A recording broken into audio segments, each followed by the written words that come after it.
Hey everyone. So this is Lisa, and today we're gonna be doing a webinar.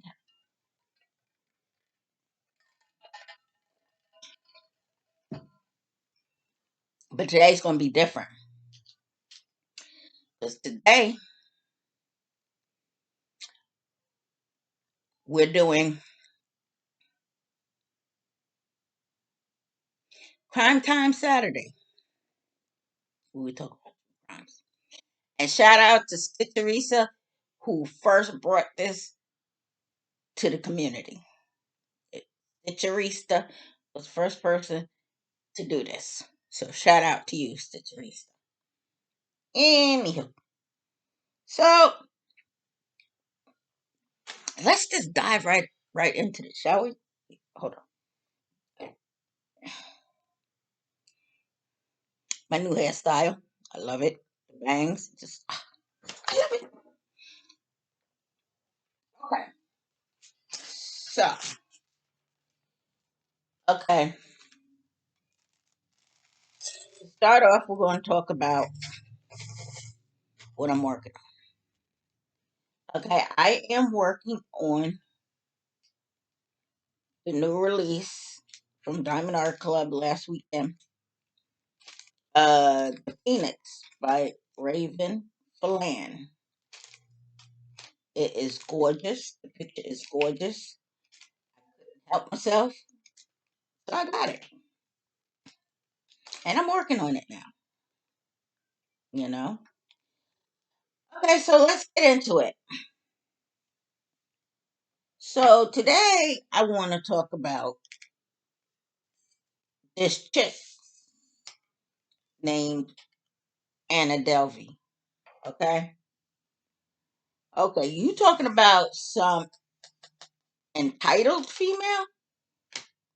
Oh, she definitely was entitled. Even though, for what reason, I don't know. But I remember watching an episode of American Greed where they profiled her. And then they have a show out on Netflix called Inventing Anna where they actually talk about her. So we get ready to delve into this one. This female, I mean, she didn't kill nobody, but she did swindle a lot of people, especially the elite. You know, this is female from Germany. Actual name is Anna Sorkin. Sorkin. Um, well, she changed her name to Anna Delvey, and she came to New York. You know, I guess in a way, trying to make us give herself a better life or something, but she went about it so wrong. You know, she called herself trying to, establish a foundation called the Anna Delvey Foundation, where I guess the artists coming up can have a safe place to display their art and not feel rejected like most places dealing with artists do. You know, so that was her plan. Okay, she wanted to get some money to establish this this this space. And trust me when I tell you, this female money was no cost. That was not a problem for her. Okay, she was telling people that she had a trust fund. Okay, but every time it came time for her to pay the bill, there was some kind of mix up. You know, and so she um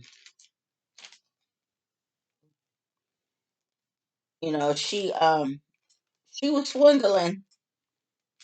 She was swindling people. She was swindling banks, man. You know, and believe it or not, people got in bed with her. You know, because they were going on this thing about her having this trust funds, and you know, she took some friends of hers to, I think, Morocco, India. You know, on a trip. Now here's where the problem lies. Okay, because we all know that when you travel someplace and you book a room, you know that they hold your credit card for incidentals. You know, so this female takes her friends to Morocco. I want to say India. You know, somewhere. And they already, the people had an issue because the credit card that she gave them wasn't working. You know, and she was like, "Well, you know, well, I'll fix it." But this one female, you know, gave them her. Now the female, she worked at Vanity Fair, and she gave them her business card. They weren't supposed to charge it; they were just supposed to hold it until they got the money from Anna, which never happened. So they actually had to charge a card. You know. Now the thing is, this female Anna, she just refused. Well, she kept giving her excuses that the money's coming. But she owed her like what I think like $63,000. You know, so the female only paid her $5,000. You know, where's the rest of the money? And she's been trying to track her down and hunt her down before her job finds out that that the money was gone. You know, but my thing is, common sense could have told you that, should have told you that, especially that high of amount, that if you didn't pay it back, they were going to contact your job because they want to know where the money went. How come they ain't got their money back? See, common sense will tell you that. You know, so because this girl wound up paying for everything while I was over there, and and Anna, she kept dodging and dodging her. Right. Finally, it came to a head. The credit card company, I think it was American Express, contacted her boss about the money. You know, uh, so of course they suspended her without pay, pending investigation. You know, which they should do. I mean, come on, you talk about $63,000. That's not like a drop in the bucket. So um,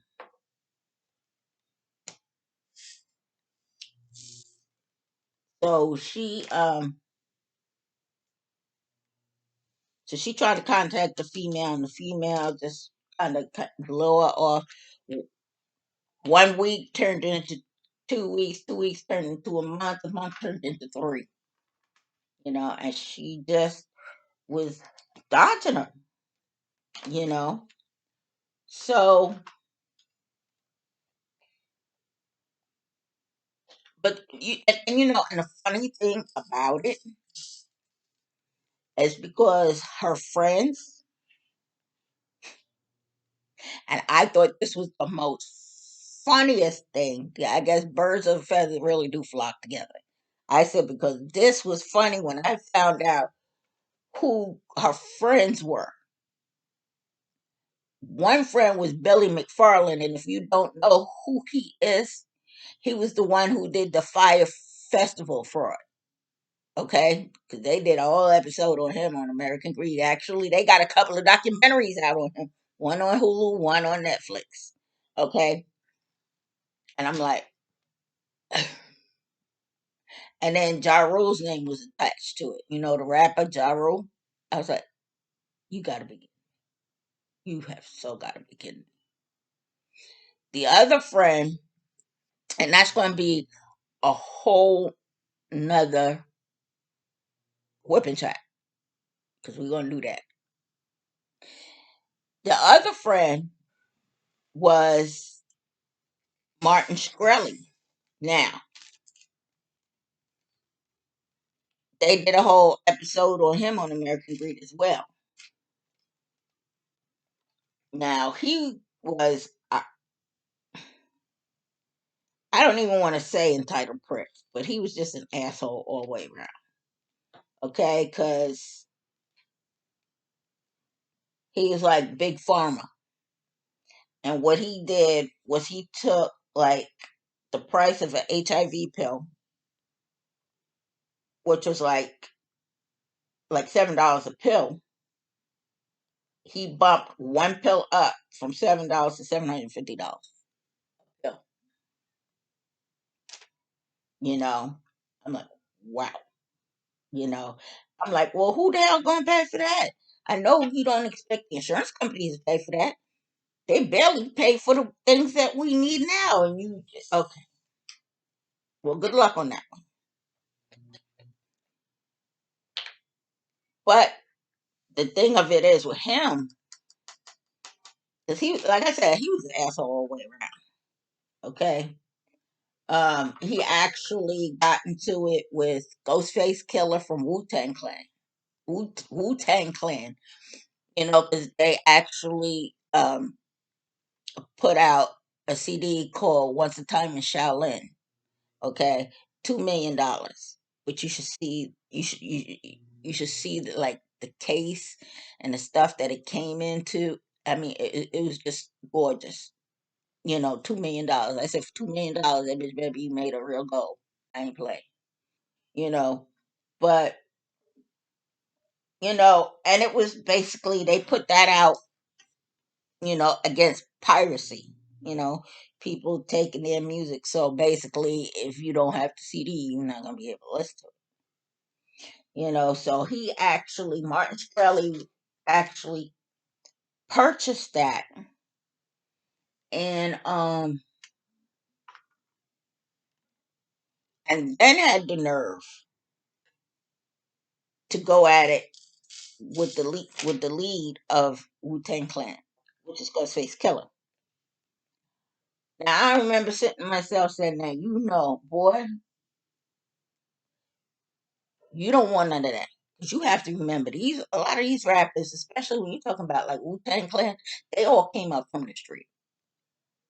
Dude, ain't nothing about you say street, you know.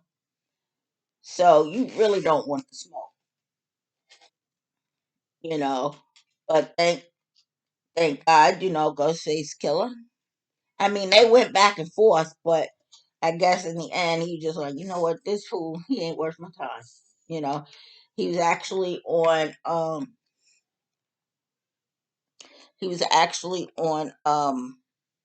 the Breakfast Club with Charlemagne the God.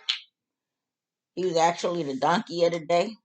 He was an asshole, right? And then the thing that got him to be the donkey of the day was the mere fact that he went after Hillary Clinton. He went on the internet and told his fans if anybody can get a lock of her hair, they're going to be rewarded. You know, well, surprise, surprise. Guess what? They're knocking on his door like really fast. Secret Service.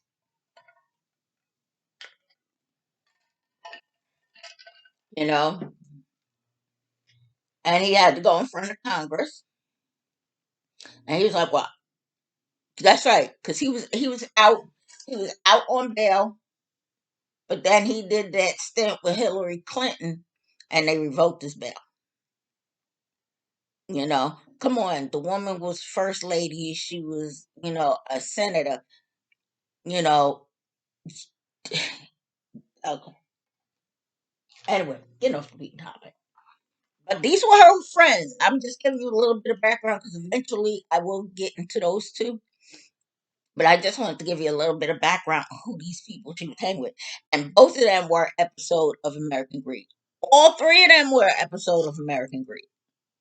And if you don't know what American Greed is a documentary that they do. Um, I they do it on Wednesday nights, but they keep changing nights. But it comes on once a week on the CNBC channel, and they talk about you know white collar crimes. They talk. I mean, they do talk about murder too, connected to the white collar crime. You know, but they talk about you know all different kinds of bank robberies and fraud. That's mainly what they really talk about is the fraud. You know, and all three of them was an episode of American Greed. Just saying. So I'm like, okay, so what's going on with this girl? She called herself a German heiress. Okay, when the story all came out, it finds out she was not a German heiress. Her parents were poor people living in Germany. You know, and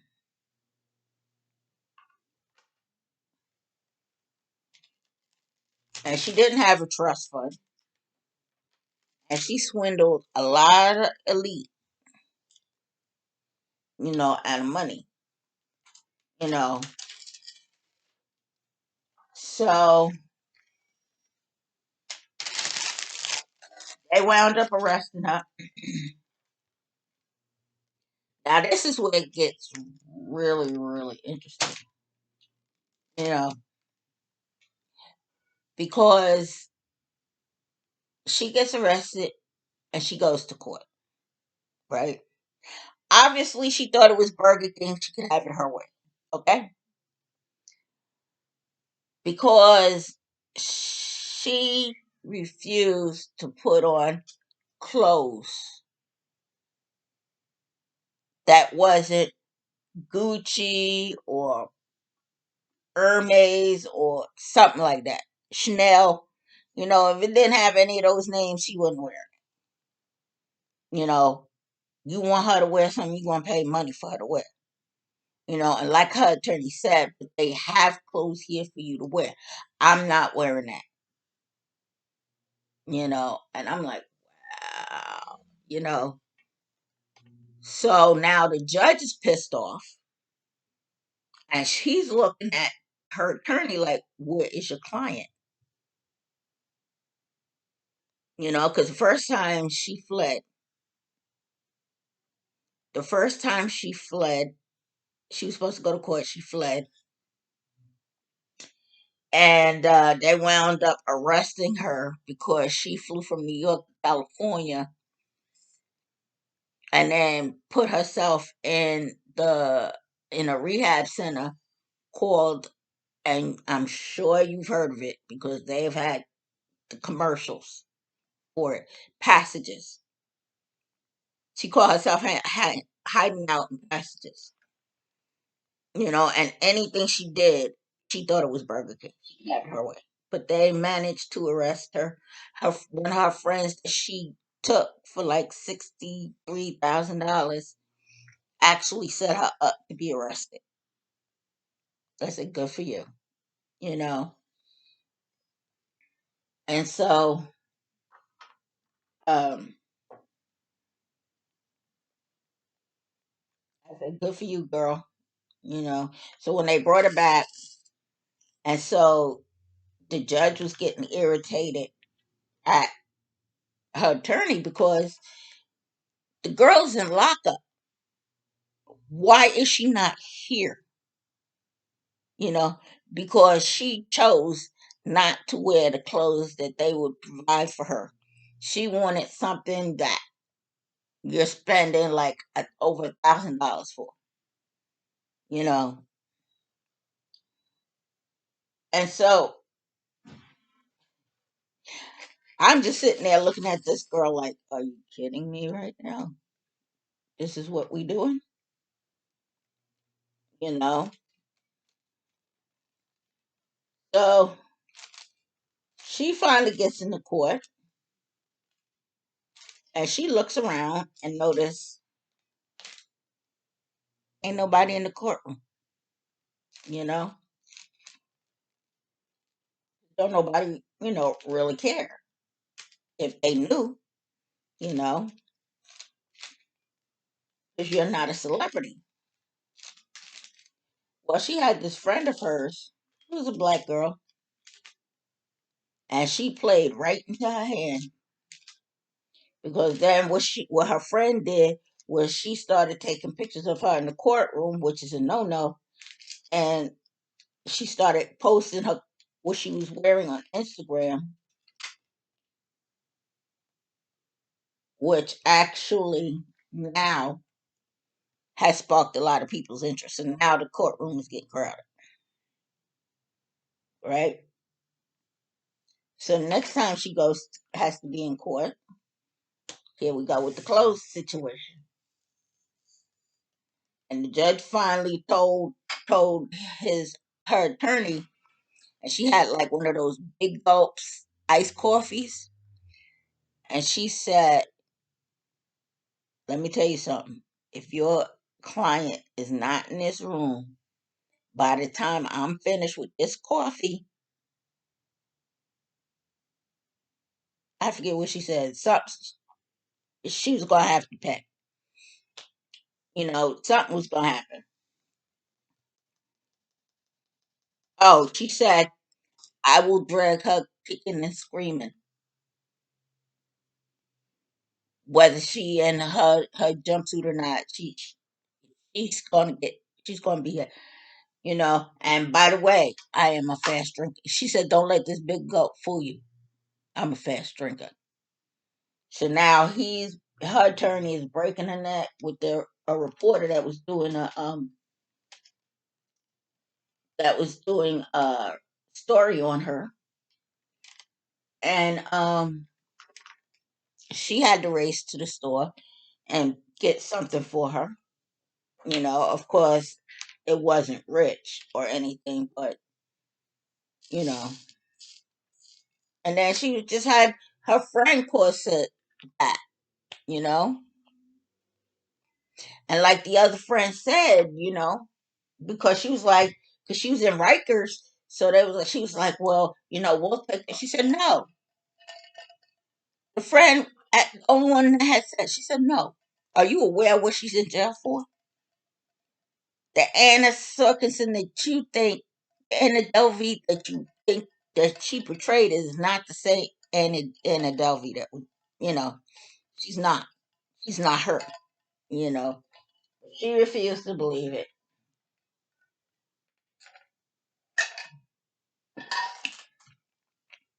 You know, and she stuck by her, ride or die. And well, I forget what the sentence was. But they sentenced her, And then I just read yesterday, actually yesterday, that they deported her back to Germany. I mean, she was fighting it, but she lost the fight. Because like like the judge says, I just feel that she would do it all again. You know, but you have to understand something. When you're in this country with on a visa from a foreign country, you have to keep your nose clean. If you don't keep your nose clean, you take the risk of being deported back to the same country you just came from.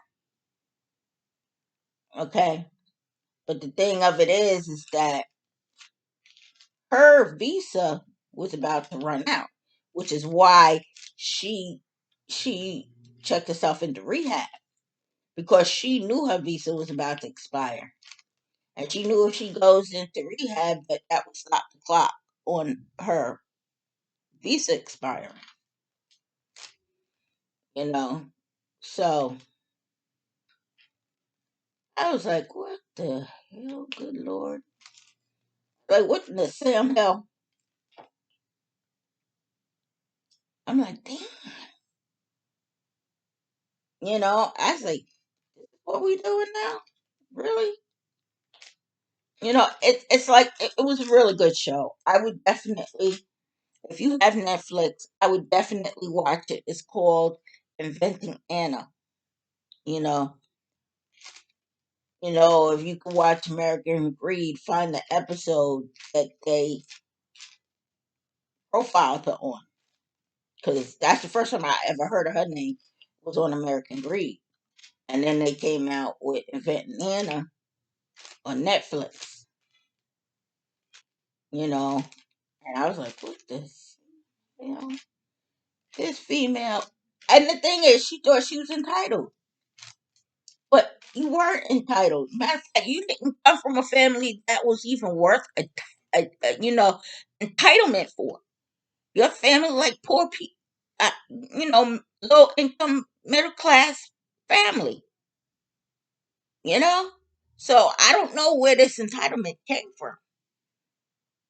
You know, and that just goes back to you know try to live above your means. You know, mind you, was a young girl too. She was young. I think she was in her late teens, early 20s when all this went down. I was like, okay. I said, wait, is it really that easy to swindle the elite? Because if that's the case, let me get on it. I want some action. You know? Only kidding. I would never do that. But I'm just saying, is it that easy?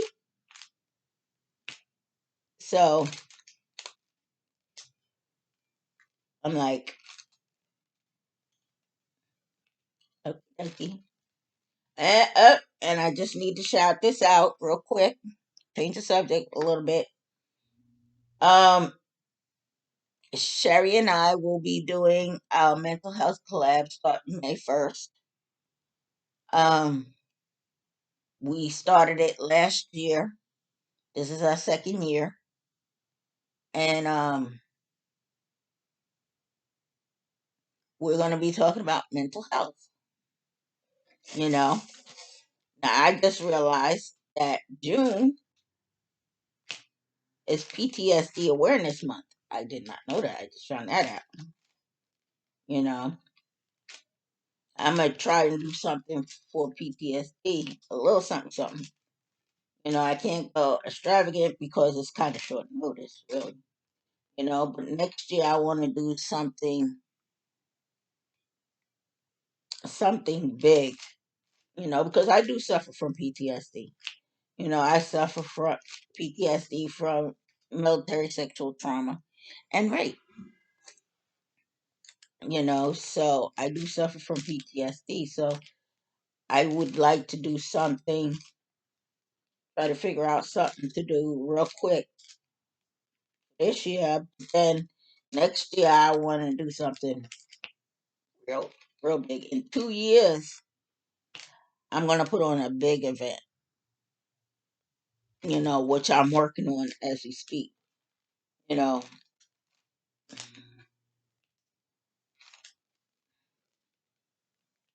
I'm gonna do something big. And because PTSD is in Awareness Month is in June, and it's summer, you know, the weather be nice, you know, I would like to get out, with the LGBT community and veterans and other people that suffer from PTSD and do like something. I'll figure it out. I'm working on it. I'm a cooking. I'm a cooking something up, you know.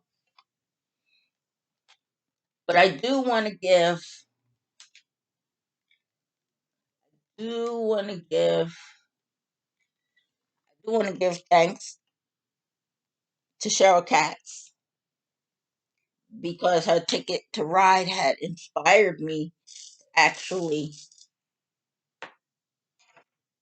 do something, do an event for mental health.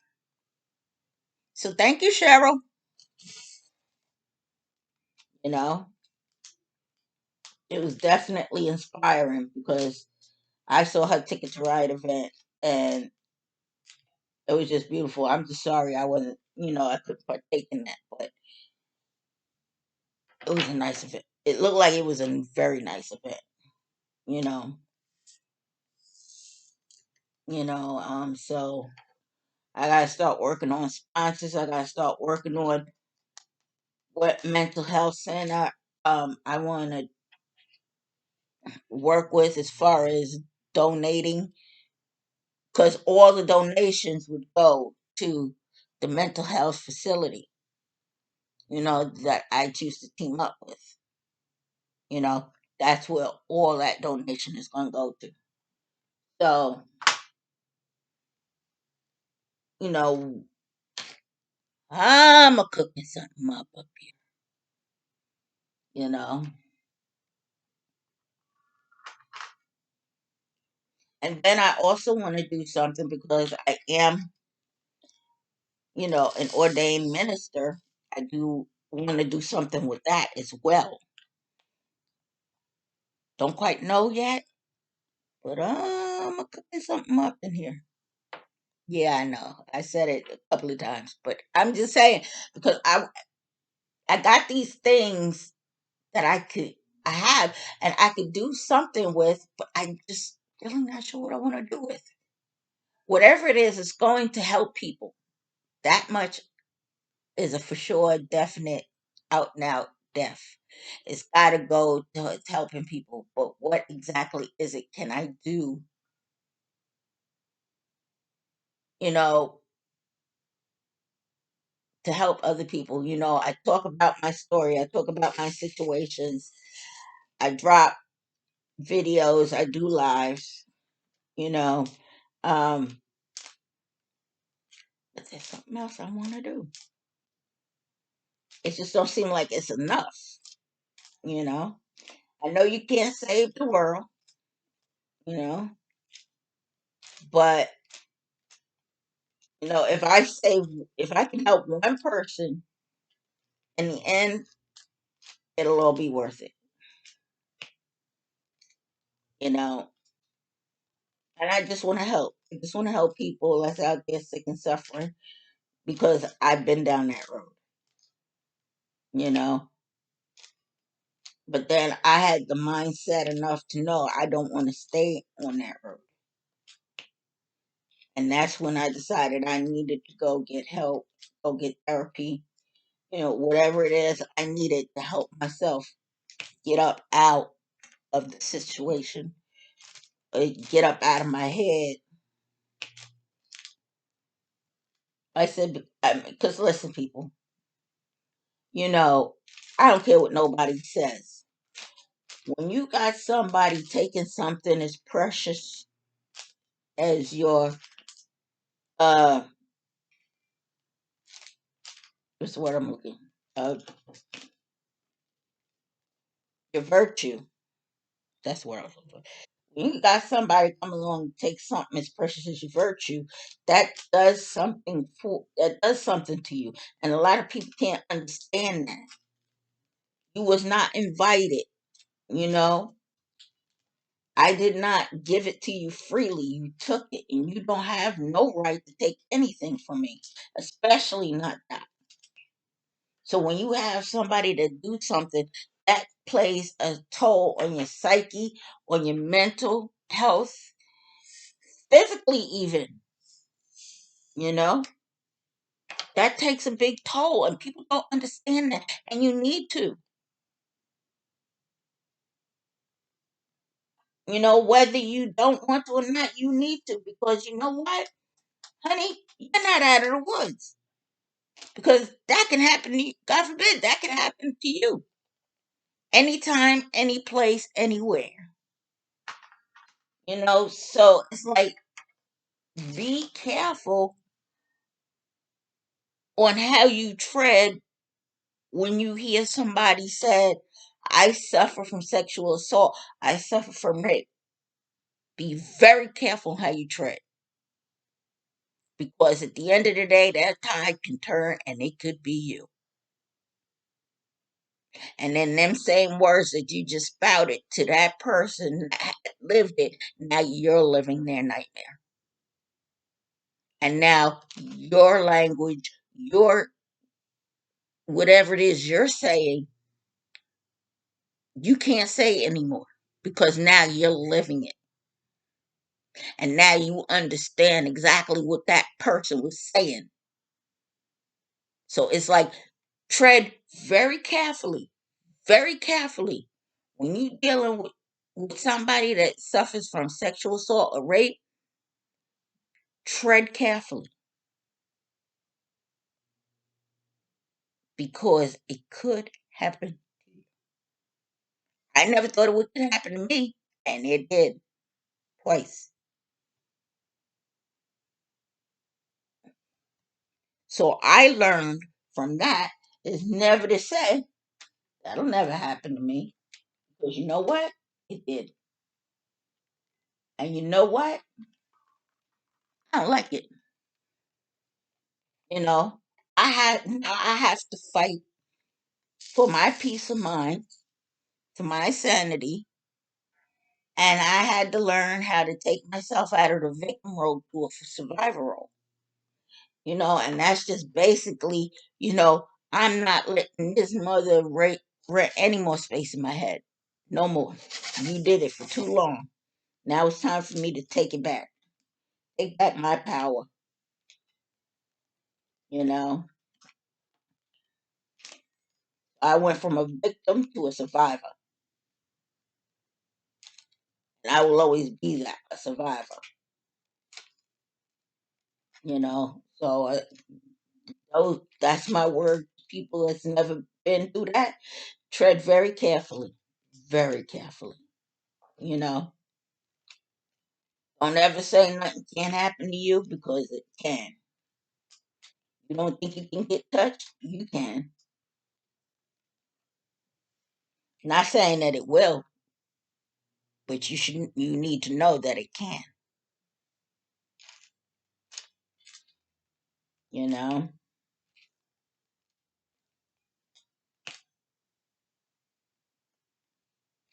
people think it's so easy.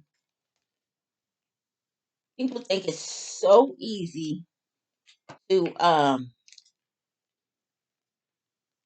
well, the people that's never been through it, that judges people that has been. You think it's so easy just to say, okay, it happened, time to move on. You know what? I did that. I did that. for many years. And you know what it landed me? I'm gonna tell you where it landed me. It landed me to doing drugs. It landed me in a VA psych ward. It landed me in a rehab center. That's where that landed me. Because you know what? It all caught up with me. And I had to deal with it. I had to put my big girl panties on and I had to deal with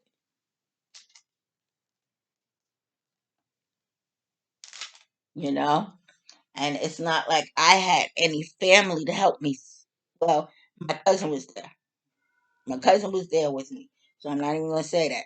But um, I love my cousin to death because she rocked with me, going through whatever it is I was going through, you know? And I love her to death. Now, my sister, on the other hand, is something totally different. Because when I was going through the situation and my cousin called my sister and let her know I was going through some things, my sister was like, "Well, I'm going to the movies." That was her reaction. I'm going to the movies. And my other cousin's like, "No." He said, we can deal with the movie another time. We need to check on your sister. You know? So that tells me a lot right there. I mean, it just, I don't want to say it told me a lot, but it really solidified what I knew for many years, is that you never did love me. You never did care for me. Because if you did, your first reaction wouldn't be, "Well, I'm getting ready to go to the movies." Your first reaction should have been, "Well, let me go check on her and see how she's doing, what's going on with her." You know? So for that, I'm very appreciative to both my cousins. I love them dearly.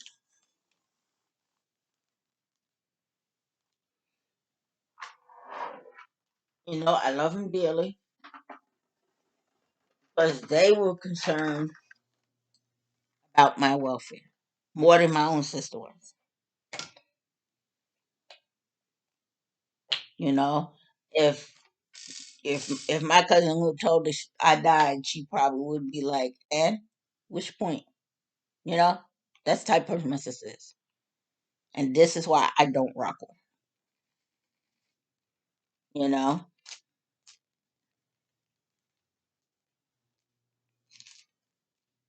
I don't want somebody that don't care about me in my world. I love my nephews. I love my cousins. And I know my cousins and my nephews love me back. But my sister, I do not rock with her because you proved yourself time and time again to me that I don't matter. You don't care, I don't matter. You know, but guess what? I do care. I mean, I do matter. You know, I have my extended family, but who said family had to be blood related? Whoever said that? You know, because I got friends who I consider family. Because they treat me like I'm family, and I treat them like family. So as far as I'm concerned, they family. You know,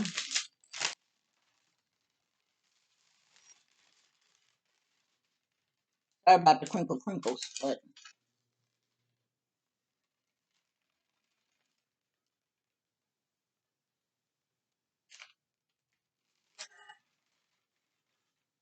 um,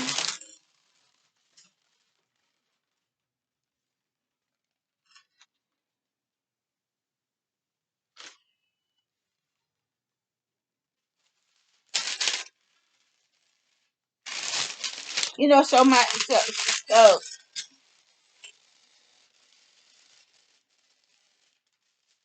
and it is what it is. You know what I'm saying? It really is what it is. No, I'm not gonna say I cannot stand my family. I'm not gonna say that I don't have love for my sisters. I'm always have love for my sisters. I just, I can't rock like that. You know, because I'm always like, well, if you don't care about me, why should I care about you? Then I get that little voice in my head talking about God said turn the other cheek. You know, so I have to turn the other cheek. Just because you feel that way about me, don't mean I have to reciprocate that feeling.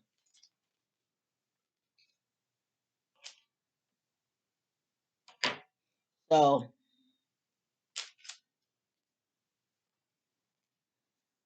that is what it is, people's. Haha. So and it's and even meeting good people online. I've met so many good people online. You know, and they're awesome people. They're awesome people. I sit, I talk, we talk. I tell them my story, tell them where I come from, where I've been, where I'm trying to go. Wait, I don't know if I know where I'm trying to go, but I know where I've been and where I came. But and I don't feel like they judge me. You know, I do not feel like I'm being judged at all. You know, people say, "Well, Lisa, why are you doing this?" Why? And it's because it helps me become stronger every day. That's why I do it. And knowing that I may be able to help one person out there in the end makes it all worth it. You know, I know I can't save the world, but just need one person. And at the end of the day, it makes it all worth it. It really does. Have you ever like seen shows where doctors, that might have lost a patient or two, okay, in a day and then turn around and helps deliver a baby? Him delivering that baby kind of washes away what you felt when you lost those patients. It's like, well, now look at this. There's new life in this world. I help bring in a new life in this world. And he's happy and he's healthy. That one, just that one, makes everything easier to deal with. It's like, yeah, okay, I lost a couple of patients, but I helped bring in a child. So it kind of balances out the scale, you know? And so that's why I do it. That's why I do what I do. And I'm going to keep doing what I'm doing, you know? Talking to people and letting people know my story, you know? Of course, we ain't going to do a Will and Jada red table talk kind of bull where she done aired out her dirty laundry talking about how she had an entanglement with her son's friend. Okay, see, the mere fact that you slept with your son's friend, that tells a lot about you right there. Right there. That tells so much about you, you know? And then you want to bring your husband to the red table talk to let people know that this was happening. Okay, first of all, I don't think none of this would have even happened if you hadn't have brought your lover to the red table talk. See, once you did that, fair game. You done opened up Pandora's box. Why in the hell would you bring your lover to the red table talk for you to turn around a few months later and tell your husband on the red table talk that you've actually had a relation or an entanglement with this dude for like about 4 years? Who does that? Who does that? I mean, airing out dirty laundry, that's one thing, but honey, that's a little too dirty. And then you want to get pissed off the way people react to you? Really? Really? Your fault was when you brought that man to the red table talk in the first damn place. Once you did that, speculation was on. The rumors started to fly that you was sleeping with him. You tried to deny it. He spoke out about it. And then you know what? Because I watched that episode of Red Table Talk. Not one time did she say, you know what? Well, I'm sorry. I apologize. Not one time. All I heard was a bunch of bullshit, rationalizations, and excuses for what you did. Not one time did you crack your mouth and say, I'm sorry. I am so sorry. If y'all ever want to see a narcissist, look at Jada Pinkett Smith. That's a narcissist at his best. You know, in a way, I kind of feel bad for Will Smith that you married to that. You know, but then if you want to stay in a relationship where this woman emasculates you time and time again on the red table talk, well, then I can't feel sorry for you. That's on you at this point. You think Tupac would have let you treated him that way? You'd have had one time and one time only, and that would have been done. You know, Tupac ain't gonna let you emasculate him like that. I know he wouldn't.